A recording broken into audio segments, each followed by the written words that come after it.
پیارے بھائیو، آیت مبارکہ کیا تھی؟ یا ایھا الذین آمنوا لا تخونوا اللہ والرسول وتخونوا اماناتکم وانتم تعلمون۔ اے ایمان والو، اللہ اور اس کے رسول سے دغا نہ کرو اور اپنی امانتوں میں دانستہ خیانت نہ کرو۔ اللہ تعالیٰ نے جو امانت تمہارے سپرد کی ہے اس امانت میں خیانت نہ کرو، بلکہ اس امانت کو صحیح صحیح پائے تکمیل تک پہنچانے کی کوشش کرو۔ کہ نبی کریم رؤوف الرحیم صلی اللہ علیہ وسلم نے فرمایا لا ایمان لمن لا امانت لہ، جس کے نزدیک امانت کچھ نہیں تو اس کا ایمان نہیں، یعنی ایمان کے کمال سے وہ بندہ نکل گیا۔ اور فرمایا ولا زکات لہ ولا صلاۃ لہ، نہ جو ہے اس کی زکات قبول ہے، نہ جو ہے اس کی نماز قبول ہے، جو امانتوں میں خیانت کرتا۔ تو امانت میں خیانت کرنا نہایت عظیم گناہ ہے، اور نبی کریم رؤوف الرحیم صلی اللہ علیہ وسلم نے ابھی اپنی نبوت کا اعلان نہیں فرمایا تھا، لیکن اہل مکہ آپ کو بطور امین کے جانتے تھے کہ آپ امانت دار ہیں۔ یہ اتنا بڑا منصب ہے، یعنی معاشرے میں آپ کی آبرو، آپ کی عزت امانت داری سے ہے۔ لوگ آپ کی طرف متوجہ ہو گئے اس لیے کہ آپ امین ہیں، آپ امانت دار ہیں، آپ خائن نہیں ہیں۔ لوگ آپ سے متنفر ہو گئے اس لیے کہ آپ خائن ہیں، آپ دھوکہ دے دیتے ہیں، آپ دغا کرتے ہیں، اس لیے وہ متنفر ہیں۔ تو سرکار دو عالم صلی اللہ علیہ وآلہ وسلم نے اعلان نبوت نہیں فرمایا، لیکن سارا مکہ آپ کو امین کہتا ہے۔ اعلان نبوت فرما دیا، حضور کے دشمن ہو گئے لیکن پھر بھی امانتیں حضور کے پاس رکھواتے ہیں کیونکہ وہ امین ہے۔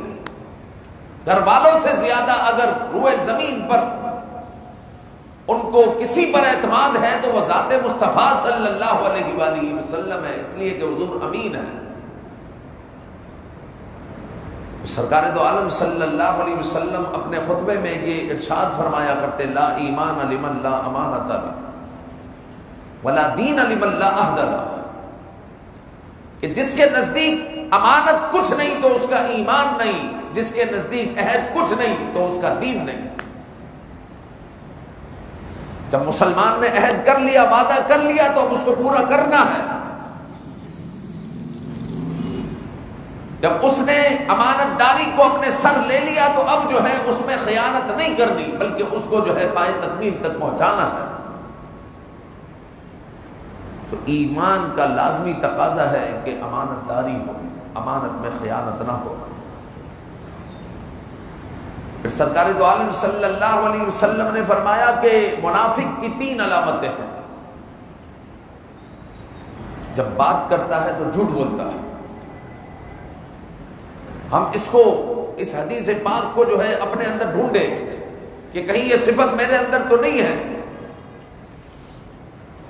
جب بات کرتا ہے تو جھوٹ بولتا ہے، اور جب وعدہ کرتا ہے تو وعدہ خلافی کرتا ہے، اور جب اس کے پاس امانت رکھوائی جائے تو امانت میں خیانت کرتا ہے۔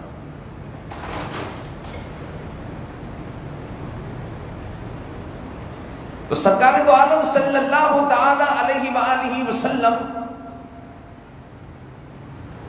نے یہ جو فرمایا کہ جب بات کرے تو وہ جھوٹ بولے، یہ کیا ہماری مارکیٹوں میں نہیں چل رہا؟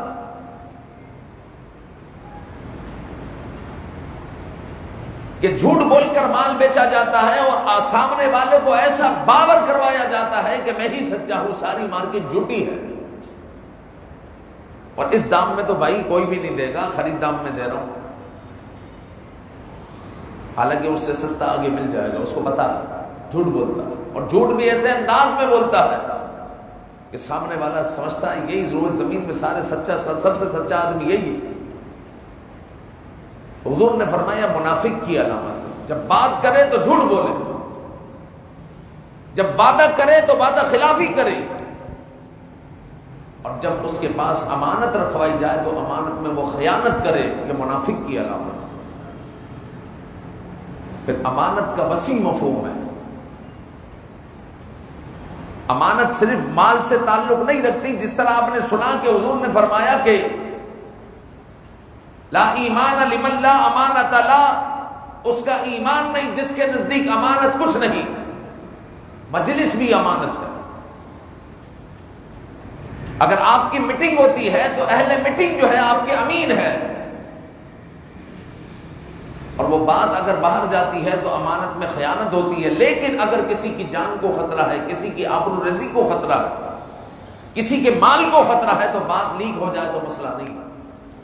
یعنی اس میٹنگ میں جو ہے یہ طے ہو رہا ہے کہ فلاں کو نقصان پہنچانا ہے، فلاں کو بلا وجہ اس کی نوکری سے فارغ کرنا ہے، فلاں کو بلا وجہ جو ہے اس کے مال کو ضائع کرنا ہے، تو اب جو ہے اگر کوئی جا کر فلاں کو بتا دے کہ بھائی چوکس رہنا، تمہارے خلاف یہ کام ہو رہا ہے، تو یہ خیانت نہیں۔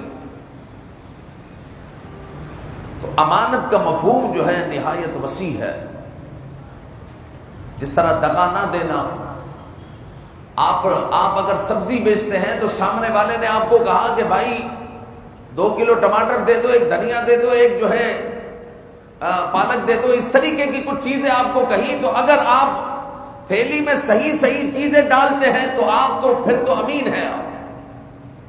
اور چونکہ وہ موٹر سائیکل پر یا کار پر سامنے سوار ہے، اس کو کیا پتا تھیلی میں کیا کیا ڈالا، تو اچھے برے ٹماٹر سب ڈال دیے، اپنا گلا سڑا مال بھی ساتھ میں نکال دیا، تو وہ سامنے بیٹھ کر آپ کے سپرد یہ ذمہ داری کی ہے تو آپ امین ہے، اور آپ نے تھوڑی بھی گڑبڑ کی تو یہ آپ نے خیانت کی، آپ خائن ہیں۔ اور حضور علیہ السلام نے آپ ہی کے لیے فرمایا ہے لا ایمان لمن لا امانت له، کہ اس کا ایمان نہیں جس کے نزدیک امانت کچھ نہیں۔ اس طرح دھوکہ دینا، غبن کرنا، بددیانتی کرنا، یہ سب خیانت کے زمرے میں آتا ہے۔ مشورہ، اگر کوئی آپ سے مشورہ لیتا ہے تو مشورہ صحیح نہ دینا، یہ خیانت ہے۔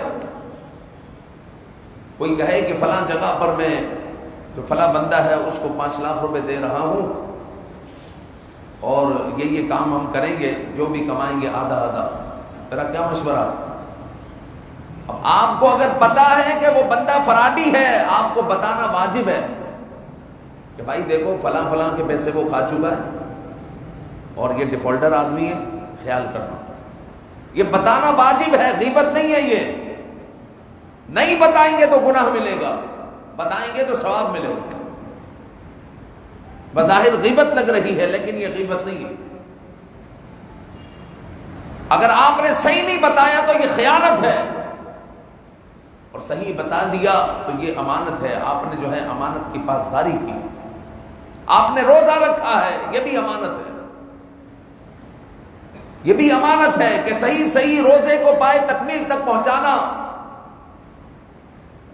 حضور علیہ الصلوۃ والسلام نے فرمایا جو روزہ رکھے اور جھوٹ بولنا نہ چھوڑے تو اللہ تعالیٰ کو اس کی کوئی ضرورت نہیں ہے کہ وہ بھوکا رہے یا پیاسا رہے، او کما قال علیہ الصلوۃ والسلام۔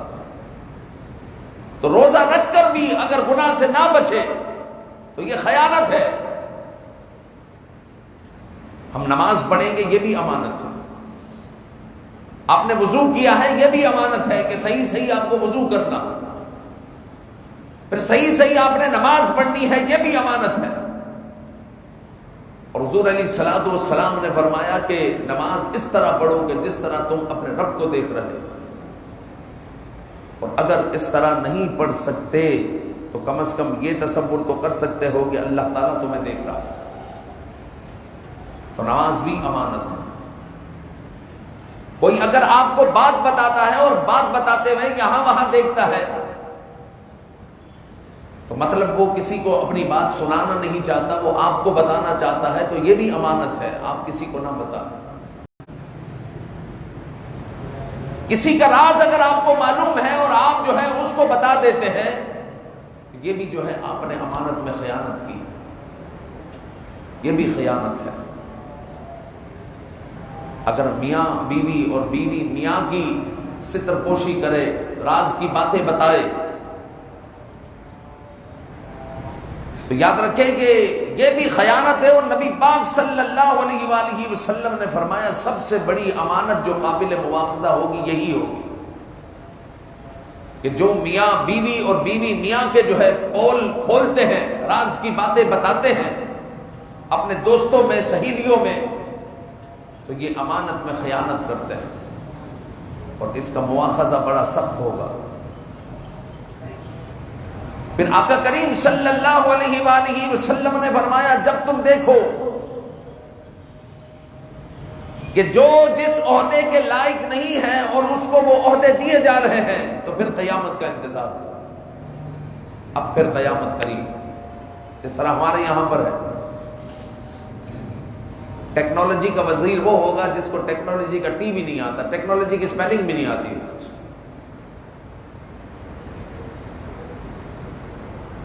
اور جناب صحت کا وزیر وہ ہوگا کہ صحت سے اس کا دور سے تعلق نہیں۔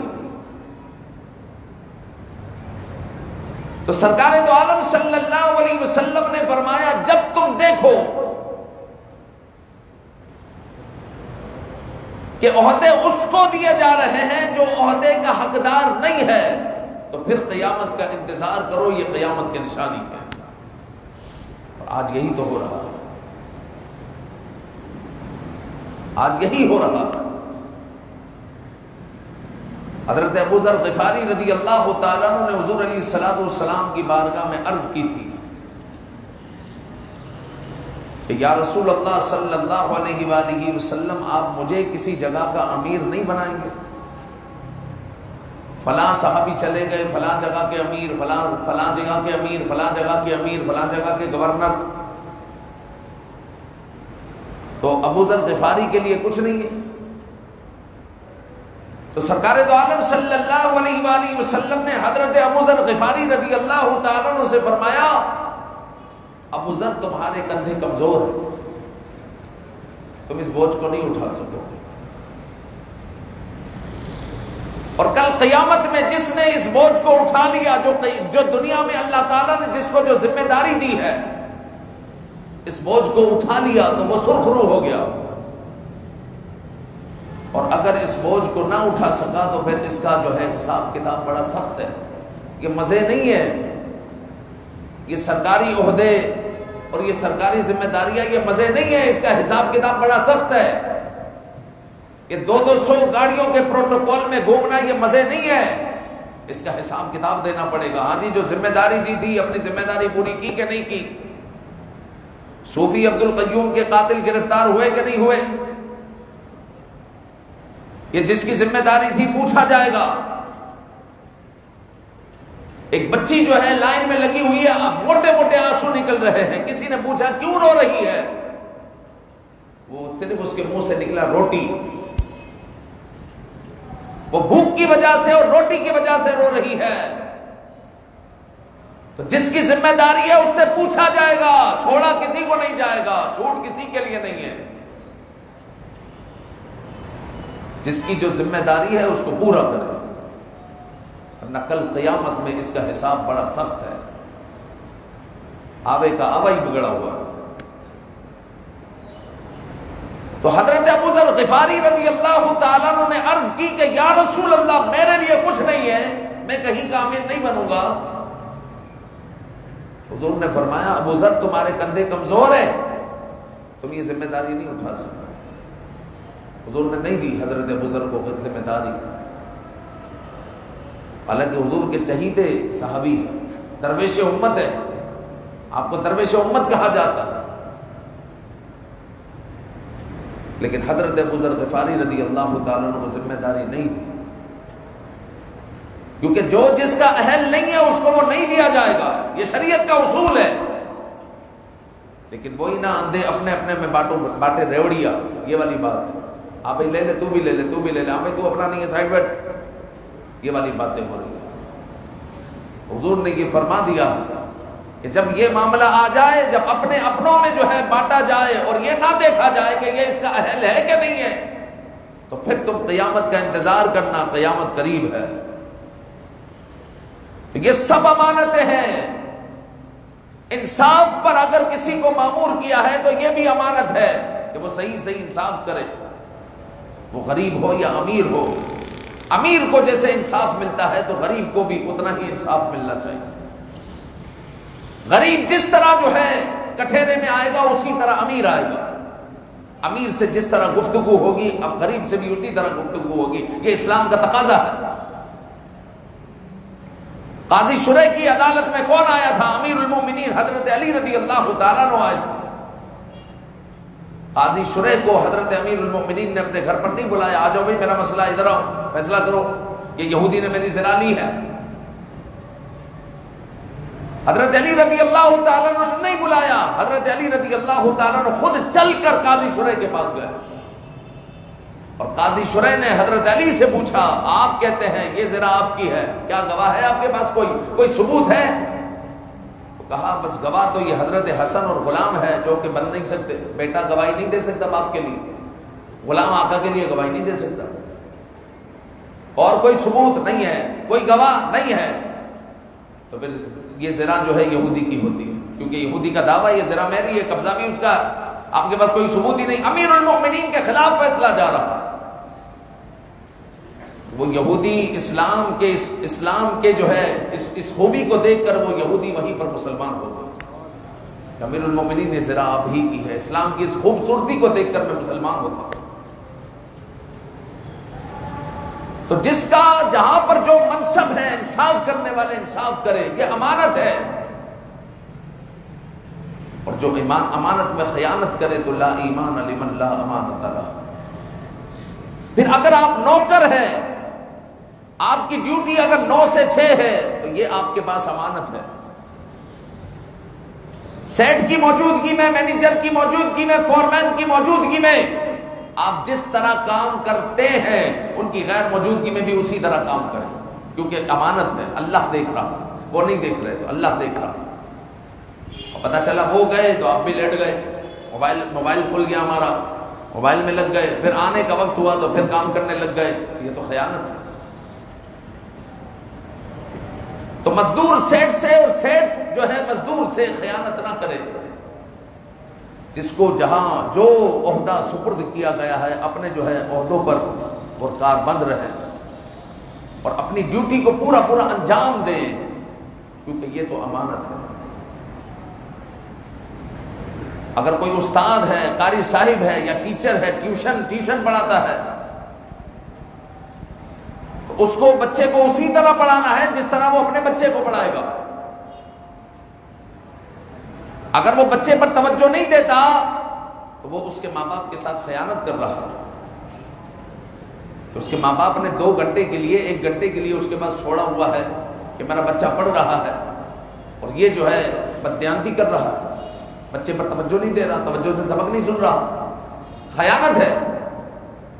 تو یہ آپ سوچتے چلے جائیں گے تو امانت کا دائرہ بہت وسیع ہے. آپ پر بہت ساری امانتیں اس وقت موجود ہیں آپ کے کاندھوں پر. آپ کی اولاد ہے تو آپ جو ہے اس کے امین ہیں، کہ وہ آپ کے پاس امانت ہے. اولاد صرف ماں باپ کے حقوق نہیں ہے، اولاد کے بھی حقوق ہیں. اگر اولاد کے حقوق پورے نہیں کیے تو یہ بھی خیانت ہے. اولاد نے ماں باپ کے حقوق پورے نہیں کیے تو یہ بھی خیانت ہے. یہ بھی خیانت ہے. تو یہ بڑا وسیع دائرہ ہے کہ لا ایمان لمن لا امانت لہ پر کئی بیانات ہو سکتے ہیں. اتنا وسیع دائرہ ہے امانتوں کا جو ہمارے کاندھوں پر ہے. اور جو امانت جس کے نزدیک کچھ نہیں تو حضور نے فرمایا کہ اس کا ایمان بھی نہیں. سرکار دو عالم صلی اللہ علیہ وآلہ وسلم نے فرمایا جو دنیا میں جو ہے خیانتیں کرتا ہے کل قیامت میں اس کو کہا جائے گا چلو جی اپنی امانت واپس کرو، اپنی امانت، اس کی امانت لوٹاؤ اس کو. وہ کہے گا یا اللہ دنیا ختم ہو گئی، اب میں امانت کہاں سے لاؤں؟ تو اللہ رب العزت فرمائے گا کہ اس کو جو ہے جہنم میں حاویہ کی طرف لے جاؤ. جب وہ حاویہ میں جائے گا تو اپنی امانت کو وہاں پر پائے گا جو اس کو ادا کرنی ہے. وہ امانت وہاں سے اٹھائے گا اور اٹھا کر جو ہے جس کو سپرد کرنی ہے اس کی طرف لائے گا تو اس کے ہاتھ سے وہ چھوٹ جائے گی اور جہنم کے گہرے گھڑے میں جو ہے چلی جائے گی. وہ پھر سے وہاں سے اٹھانے جائے گا کہ میں اس کی امانت سپرد کروں تاکہ میں سرخرو ہو جاؤں. بھائی اللہ تعالیٰ مجھے معاف فرمائے، میں جنت پہ پہنچ جاؤں. وہ امانت اٹھا کر جہنم کے گھڑے سے پھر لائے گا، وہ امانت سپرد کرنے لگے گا، پھر اس کے ہاتھ سے چھوٹ جائے گی اور جہنم کے گھڑے میں جا کر گر جائے گا. حضور علیہ الصلوۃ والسلام نے فرمایا یہ چلتا رہے گا، یہ عذاب اس کا چلتا رہے گا. جو امانت میں خیانت کرنے والے ہیں یہ اس کے لیے، سیٹ ہو، مزدور ہو، نوکر ہو، قاری صاحب ہو، ٹیچر ہو، ماں باپ ہو، اولاد ہو، سب کی ذمہ داری ہے کہ وہ جو ہے اپنی اپنی امانتوں کے امین بنے، خائن نہ بنے. اللہ تعالی ہمیں عمل کی توفیق عطا فرمائے، آمین بجاہ النبی الامین صلی اللہ علیہ وآلہ وسلم. مسجد کی تعمیرات کا آپ کو معلوم ہے سلسلہ ہے. یہ مسجد کا جو آخری مرحلہ ہمارا تقریباً باقی ہے. آپ سے میں نے عرض کی تھی کہ مسجد کے ساتھ آپ مالی تعاون فرمائیں. 1 کروڑ سے زیادہ کا اب بھی تخمینہ ہے کہ پورے ماربل ٹائلز وغیرہ لگنے ہیں آخری منزل میں. یہ جالیاں جو ہے سیڑھیوں کی گرل لگنی ہے، باہر کا گیٹ ہے، شیشے ہیں، کھڑکیاں ہیں، یہ سب چیزیں ہیں. تو یہ آخری مرحلہ ہے. کوشش کریں کہ مسجد کے ساتھ آپ لوگ بھرپور تعاون کریں تاکہ آپ کی یہ مسجد جو آپ ہی کے تعاون سے پائے تکمیل کو پہنچنے کو ہے تو انشاءاللہ العزیز جلد از جلد جو ہے پائے تکمیل کو پہنچے گی. اللہ تعالیٰ آپ کو برکتیں عطا فرمائے. کوئی بھی بھائی محروم نہ رہے. جب چندے والے آپ کے پاس آئے تو محروم نہ رہیں. ہر بھائی کچھ نہ کچھ ہو سکے تو 100 روپے ڈالیں، اور 100 سے زیادہ اللہ تعالیٰ نے استطاعت دی ہے تو وہ ڈالیں. اگر جو ہے اللہ تعالیٰ نے آپ کو بھرپور استطاعت دی ہے تو بھرپور طور پر جو ہے مسجد کے ساتھ تعاون فرمائیں. اللہ تعالیٰ آپ کو برکتیں عطا فرمائے. آمین بجاہ النبی الامین صلی اللہ علیہ وآلہ وسلم.